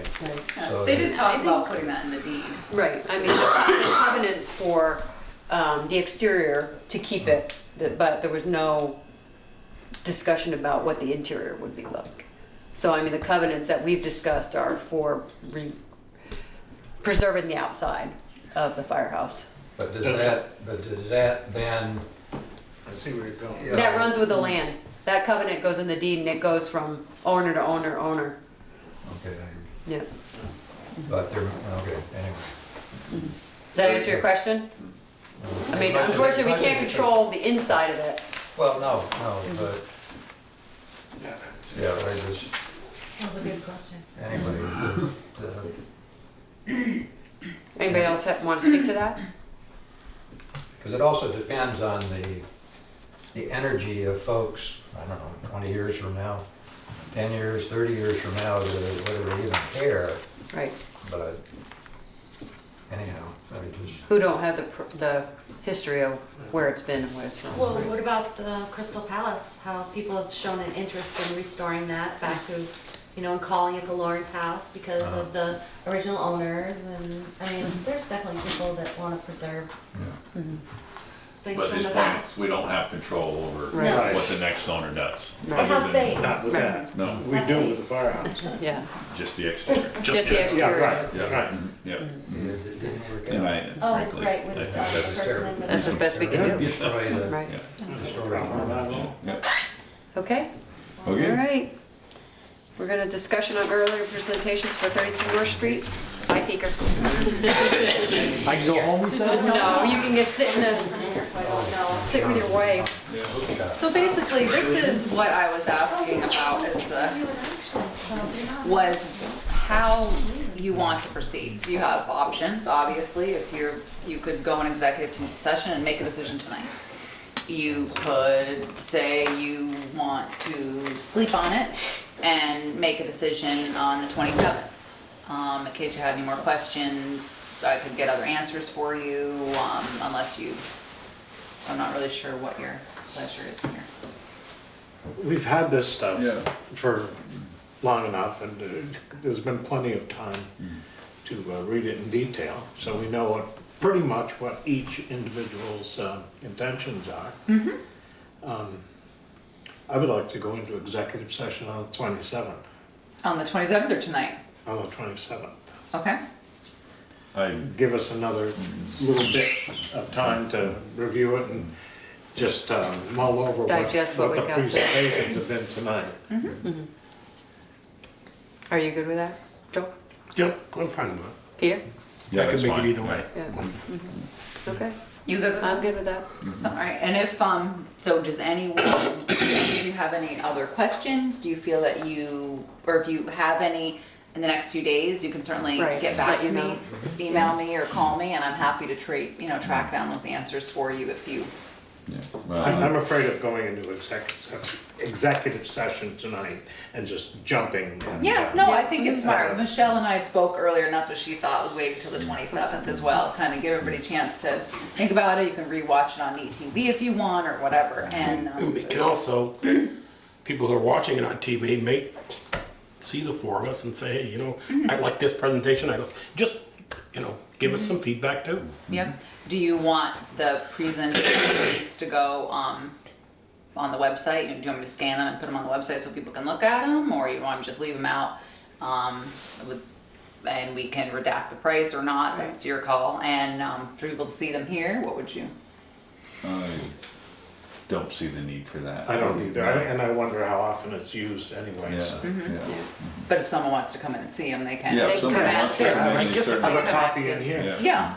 Okay. I guess I do have one general question is, were the 3 proposals made public before tonight? No. Only that, if someone asked me who was bidding and what they were gonna do with it, I would Okay. say that. But the proposals themselves, no, I didn't crack them open until the day I. No, put your because copies one of the in. presenters made note that. Oh yeah, he asked me about it, because he asked That's who what I the other wanted to bidders know. were, yep, so I disclosed that to Okay, all of them, okay. who the other bidders were, but no amounts and obviously, and not the detailed proposals, those, No, I realize that. So, I didn't, okay. Okay, then that's, I have a question for all of you. Yeah. Would you like me to separate out those interviews? Because it wasn't a public hearing, just, and show it sort of defining it as proposals for the North Street fireplace. When I show it, when I put it on the website, or does it matter? That, people can see it if they watch it on the website with the Selectboard meeting. I don't think it matters. I don't that's think it mine. We were matters, Not yeah, that either. far in, so they were kind of. So like they were hours, each one of them Yeah, was you an hour. don't have to sit there for a long time to get to it. Right, Yeah. yeah, Fast forward. yeah. Okay. You can come back up, Peter, now. Getting your exercise. Okay. Authorize Darla Senecal to apply for a grant for the U.S. Tennis Association in the amount of $2,500 with no matching funds required for summer programming, equipment for youth and adults. So moved. Yeah. Yeah. No. Imagine funds. Those grants I like. Any discussion? All those in favor say aye. Aye. Any opposed, nay? Okay, motion carried. Approval of minutes of January 16th and January 30th.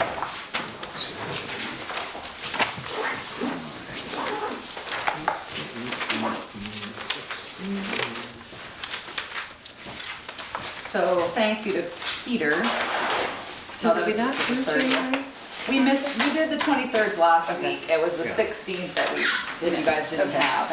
But thank you to Peter for letting us talk to him on the telephone. He's in Florida on the 30th. Thank you. We were in a restaurant, I had to go out on the deck by the water. and talk Yeah, to I him. was a hard. Yeah, that was a hard thing for you to do, wasn't it? We're like, oh, I wish we were still there. Did you hear Joel? You said I could see the ocean. Joel's like, yeah, so can we. I was like, I'm straight. Okay, so does anybody have any changes to either of the minutes? Since I wasn't here. On the There is 30th. On the 30th. Yeah, on the 30th one, are we doing it Yeah, in go ahead. chronological order, or? And Yeah. just make clear which one you're doing so All that right, it's the Natasha can 30th. get the changes. It's the 30th, and it's the one where it's number 8, where Ted moved to authorize Ryan Krushenek, and then he seconded it. I don't think that's In appropriate. fact, it was Ted and Joel. Yeah. So, No, I second it. yeah. Yeah, so that, We needed Ted and Joel the whole thing. I know, well, it was, because there's only 3 of them, so your options were limited. Yeah, so that was it on number 8. Okay. Any other? Okay, let's do one at a time. Or you do both, whichever. Make a Somebody make a motion. motion? We'll accept the January 16th as printed. Second. Any more discussion? All those in favor? Aye. Any opposed? Okay, motion carried. Make a motion for the Aye. 30th. Somebody make a motion on the 30th, for the 30th meeting? I so, Second. Any With the more- correction. With a correction. yeah. Any more discussion? All those in favor say aye. Aye. Any opposed? Okay, motion carried. Oh, staying. I'm abstaining too because I wasn't there. Okay, accounts payable warrant, and we have a liquor license. Okay, right. They're right here. Here is the liquor license. Let's see, what do we got? Liquor license is for Rite Aid. Do we need a motion? Is there any questions on the bills? Just what was the Addison County paving asphalt? Peter signed it, I don't know. Didn't give me any specifics, I looked at the invoice and, but it's Peter's signature and looks like it was done while he was on vacation because it said for Eric, so it must be, I'm assuming, something along for Peter. Yeah. Okay, well, I didn't. I looked, Okay, I saw his it's that signature. date, okay, Yeah. I didn't see I the, saw the signatures, but there was no, I couldn't tell where it was on the invoices, okay, but I way could back in see. Yeah. September, August. Yes, I could see Eric's. I didn't know if that was more. If it was when he was on vacation, it was probably down by the Lord Prayer Rock. Oh, okay, because I saw Eric's signature coda on it and, I didn't know if it was that water repair But I didn't. on Pine Street that we're still repairing. No, God. I just didn't no. know if we're still So it throwing was- no, payment into that thing. Not too bad, right? No, No, so it's those not. were Eric. Okay. That was Eric Coda's signature. We don't need a motion for the liquor license, you just have to sign it, No, or I do just we? have to sign it. And that was Rite Aid. It was Rite Aid for liquor. Oh, sorry. It is, Tasha. The last page. Let's see, $68,705.49. So 68705.49. So that's the town clerk treasurer's report you just gave us? Yep. Even though it's not on there. Yeah, well, I don't put it on anymore, it just doesn't come, so I'm just Okay. wasting room. Select board concerns. Joel, let's start with you. That's the only, I had just a, I don't have any. All right. Peter, nothing. Peter, Good. Good. Ted. Okay, the only thing I have, I watched the meeting last, that I missed, and you guys were talking about the MOU, and I think Kevin said he's gonna be doing monthly reports that he gives to the principal. Yes, that he's supposed to meet with the principal monthly is what it I says. thought he said he was gonna give her monthly reports. Oh, and I he's think he supposed- should be giving us those monthly Yeah, reports. Because I know Peter asked him to do that, he said, well, if you could find that out on what he writes up, you know, where he Yeah. says goes to the school, but I think if he's gonna do monthly reports, I think we should get those and Okay. see, just so we can see what he's doing over there. Yeah. That was my only one.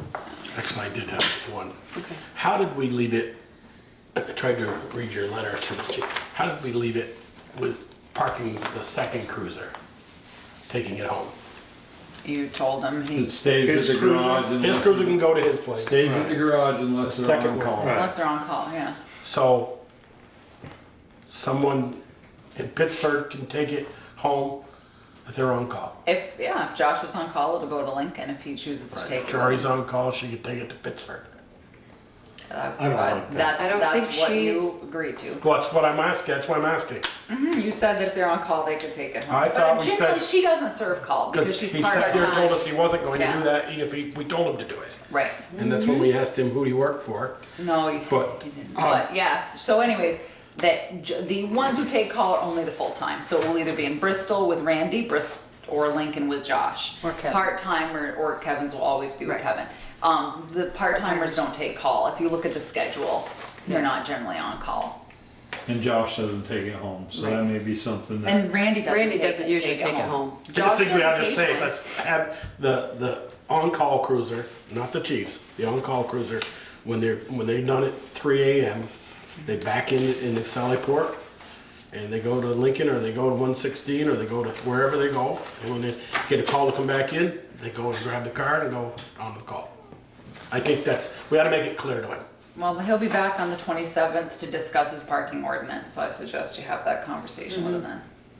Okay, cause I didn't think we left it up in the air Yes. with him telling us he wasn't going to. So the 27th, you'll discuss location of on-call cruiser, yeah, because, let's see. Yeah, you guys didn't say, you told him it was okay for him to have his. Yeah. We didn't so- say the second no, one, so did we? we'll discuss on-call cruiser location. Okay, I'll make it for the 27th. Okay. Therese, administrator's report. So as you are well aware, unfortunately there was a fire. Peter Bouvier's vehicle caught on fire. It looks like the hydraulic hose came away and His The truck, main- the his town truck, truck. the town truck, not him. It's not his vehicle. And we The got pickup, that. like the pickup one, No, when he the drives. dump truck. Oh, the dump No, truck. See, yeah. that's what I was unclear plow about. truck. Okay. Yeah, the four-wheel one that, drive. yeah, the one that we're actually selling because we ordered the new Freightliner. And we got I spoke to the insurance company today, and it's about $14,000 worth of damage. That doesn't Oh my include God. the tow and the rental and the 4-ton of salt that we lost. But it'll be, but we have a $1,000 deductible, and that's why you have insurance. And the most important thing is that Peter was not injured. And I did send an email to the fire chief, asking him to thank the responders, everybody who helped. So we really appreciate that. So is it like totaled? No, nope, it's not, which is good for us because we're just selling it, so it's actually. So they're gonna fix it? Yeah, Okay. they're gonna repair it. Mostly wire. So it'll be, it's Pete said the wiring harness was totally melted. Yeah. Yeah, they said 30 or 40 hours of labor just to get it apart. Yeah. I mean, Oh my it's God. not. No, and it's my gonna be a God. little bit before they get parts because. So we're down a truck? We're renting a truck right now, and Does our from- insurance cover yeah, that? from Heffernan Brothers Aggregate, and we did sign a rental agreement, and we did speak to Clark's Trucking about renting from there, but they have this crazy. I mean, I understand why they do it, but they sell you a truck, you use it, and then they agree to a buyback price, and Peter was not comfortable with that, and I don't blame him considering we've already ordered, the other vehicle. So this is working right now and working well, and we did enter a rental agreement. And, so the insurance company is all for that, and they said when we get the bill, they'll pay it. Okay, good. And a while ago, Ted, you brought up under select board concerns, and I've forgotten to mention this, about Barb Prime's Christmas tree. She was well aware of the work being done. Peter had spoken with her, and she actually asked him to do that because she was taking it down in the spring. So I just wanted to let you know that. Joel, I gave you the punch list, I was gonna Yep, say, so if thank you you. had any specific questions, you could ask the fire chief, although I do think there's a mistake on there after reviewing it again today. It talks about, has Peaker's name next to some lawn issues, when in fact I don't believe they're Peaker's issues. Yeah, there are two issues there. There's a washout from the second driveway down to the Yep. pond, and then the pond needs to be cleaned out. Those are the two issues that I have to deal with. Okay, because there was one that was about the lawn, but I didn't think that was. Yeah, ruts caused by plowing. And I don't think that was you. Yeah, that's got your name on it. Yeah, I don't think it should have. That'll be the last time I rent a town truck. There you go. Exactly. So, I also met with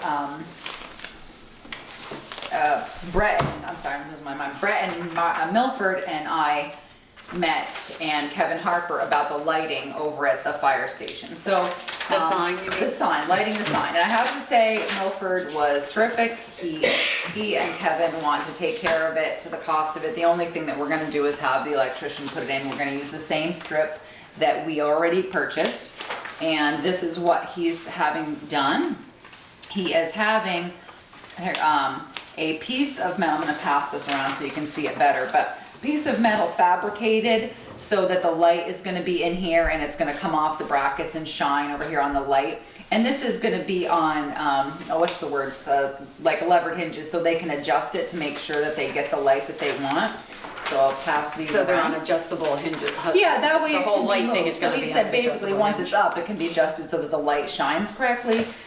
Milford and Kevin Harper were very disappointed. They think the fire station came out great. They said, we're not gonna, this is just light, it's not holding us up. And Milford apologized, said he had a vision, and it obviously wasn't what he wanted. And so I thought that was great. They're actually taking care of that. He already has over $1,000 into the design. The fabrication alone is gonna cost him another $1,500, and so That's exactly what I did to mine. so we are moving forward with that.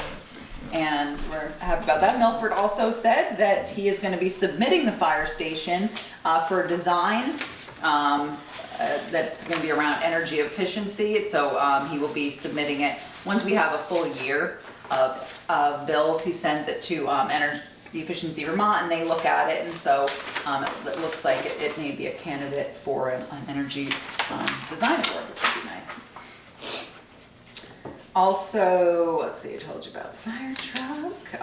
Also wanted to thank Mary Dearborn. She put something very nice about the road crew on Front Porch Forum, which I thought was very nice of her.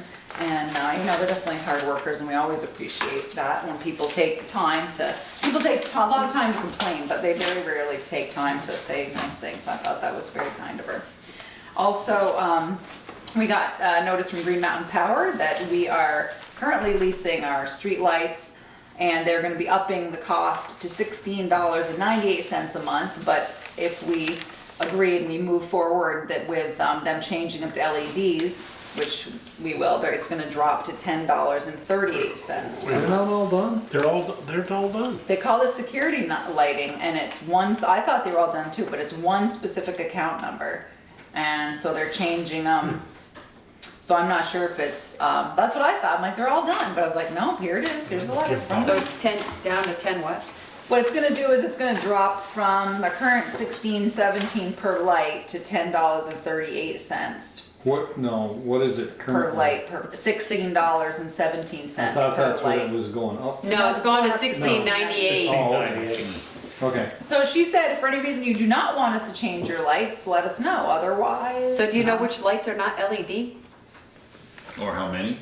Well, because I thought they were all done, and then I thought, well, maybe this is a new Does that iteration of an LED light. Does that include all the lights down, or is that just the lights right here in downtown? No, our lights on Main Street are us. We Okay, have so which are weird. So all the other lights The along street lights. 116, including the ones by All in the village. all in the village. What about the Twin Bridges?